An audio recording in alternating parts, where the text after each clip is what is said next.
Hello dear students, in this video we are going to discuss about TYBAP semester 5 2023 का question paper जिसका हम लोग करने वाले फाइनेंशियल अकाउंटिंग 5 FA5 का question paper analysis and this video is strictly for TYBAP students.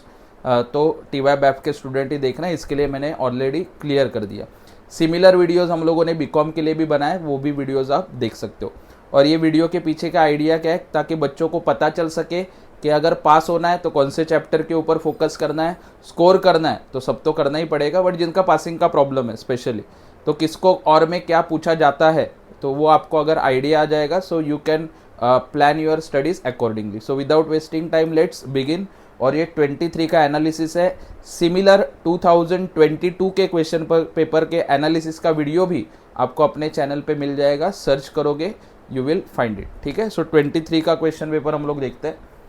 So question number 1A 2023 के question paper में आपको पूछा था मल्टीपल चॉइस क्वेश्चन 10 दिया जाता है, you have to solve any 8, but 10 का 10 अटेम्प्ट कर सकते हो, जो राइट होगा उसका मार्क्स आपको मिल जाएगा। आफ्टर दैट पूछा था ट्रू और फॉल्स फॉर 7 मार्क्स, 10 पूछे गए थे, you have to write any 7, but 10 का 10 आपको लिखना है, जो राइट होगा उसका मार्क्स मिल जाएगा।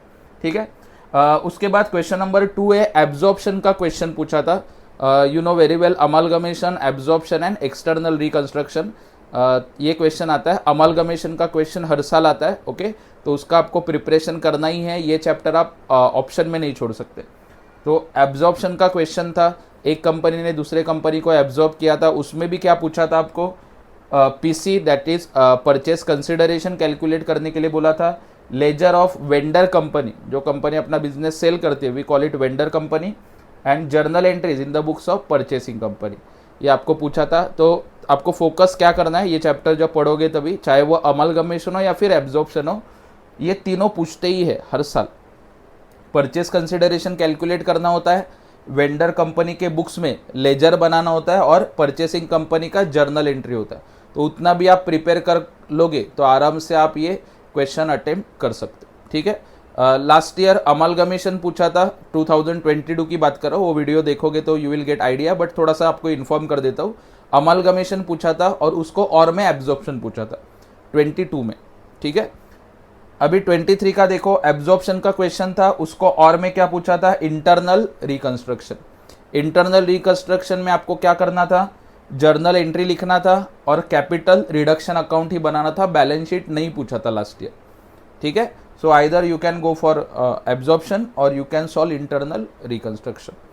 15 मार्क्स के क्वेश्चन है, बड़े question. After that question number 3A में पूछा था underwriting. Okay, underwriting again a very easy chapter, अगर पढ़ोगे आराम से आप इसमें स्कोर कर सकते हो। तो उसमें नेट लाइबिलिटी कैलकुलेट करना आता है, एक फॉर्मेट आता है, अगर आपने पढ़ाई की होगी आपको पता होगा। कमीशन कैलकुलेट करना था, अंडर राइटर्स को कितना कमीशन देना है, एंड नेट अमाउंट पेएबल और receivable, payable to underwriter और receivable from underwriter. Journal entries नहीं पूछा था लास्ट ईयर, अंडर राइटिंग में 15 मार्क्स का क्वेश्चन था। उसको और में पूछा था बायबैक ऑफ इक्विटी शेयर्स, उसमें 2 टाइप के क्वेश्चन आते हैं, offer price given and offer price not given. तो लास्ट ईयर का क्वेश्चन था was offer price not given, 15 marks का क्वेश्चन था। उसमें आपको क्या करना था, बायबैक के क्वेश्चन में number of shares find out करना था, कितना बायबैक कर सकते हो, ऑफर प्राइस फाइंड आउट करना था, जर्नल एंट्रीज लिखना था, एंड नोट्स टू अकाउंट्स बोला था, बैलेंस शीट नहीं पूछा था। ठीक है, नोट्स टू अकाउंट्स में भी 2 things you have to prepare, SC that is share capital and reserves and surplus. तो इतना आपको करना था for 15 marks. Again both chapters are easy, underwriting भी इजी है और बायबैक भी इजी है। अगर आपने पढ़ा होगा सो आपको इजी लगेगा, नहीं पढ़ा है तो टाइम है अभी भी, तो पढ़ाई करो ईमानदारी से, इसमें आप स्कोर कर सकते हो। क्वेश्चन नंबर 4 एक्सटर्नल रिकंस्ट्रक्शन पूछ लिया था, नॉर्मली ये पूछते नहीं है, बट लास्ट ईयर अचानक से एक्सटर्नल रिकंस्ट्रक्शन 15 मार्क्स के लिए आया था। उसमें आपको क्या करना था, in the books of old company prepare करना था, realisation account, equity shareholders account, new company account, और जर्नल एंट्री पास करना था in the books of new company. तो एक्सटर्नल रिकंस्ट्रक्शन नॉर्मली पढ़ाते नहीं है कॉलेजेस में या फिर क्लासेस में, तो लास्ट ईयर जब बच्चों को आया तो बच्चे कंफ्यूज हो गए थे क्या है, बट लकीली उसके और में इजी क्वेश्चन था, दैट इज ऑन लिक्विडेशन। ठीक है, तो ये आप प्रिपेयर कर सकते हो। Liquidation again a very easy chapter like under writing. Liquidation of companies क्या करना था लिक्विडेशन में, liquidators final statement of account आपको प्रिपेयर करना था, ठीक है। तो either you can go for external reconstruction और लिक्विडेशन, ठीक है। तो FA5 का क्या फंडा है, देखो हर साल पैटर्न थोड़ा थोड़ा चेंज होता है।